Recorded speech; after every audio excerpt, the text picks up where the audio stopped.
আন্তর্জাতিক শ্রমিক দিবস প্রতি বছর ১লা মে বিশ্বজুড়ে পালিত হয়। শ্রমজীবী মানুষদের প্রতি সম্মান প্রদর্শনের জন্য এই গুরুত্বপূর্ণ আন্তর্জাতিক দিবসটি নির্ধারিত হয়েছে।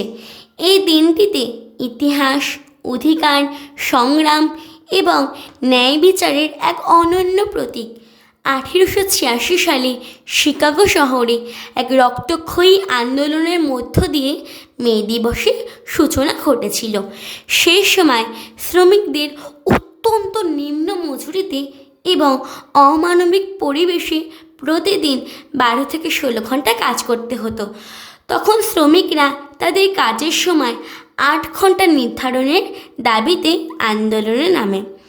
১৮৮৬ সালে ১লা মে শিকাগো শহরে হেমার্কেট স্কোয়ারে হাজার হাজার শ্রমিক জড়ো হয়। আন্দোলন চলাকালে পুলিশ গুলি চালায়, তাতে অনেক শ্রমিক প্রাণ হারায়। এই রক্তক্ষয়ী আন্দোলনের ফলে ৮ ঘন্টা কাজের আইন গৃহীত হয় এবং ১লা মে আন্তর্জাতিক শ্রমিক দিবস হিসেবে স্বীকৃতি পায়। মে দিবস হল শ্রমিকদের আত্মত্যাগ, অধিকার অর্জনে স্মারক। ওরা চিরকাল টানে দাঁড়, ধরে থাকে হাল, ওরা মাঠে মাঠে বীজ বনে পাকা ধান কাটে, ওরা কাজ করে নগরী প্রান্তরে। শ্রমিকের ঘামই হলো সভ্যতার আসল অলংকার।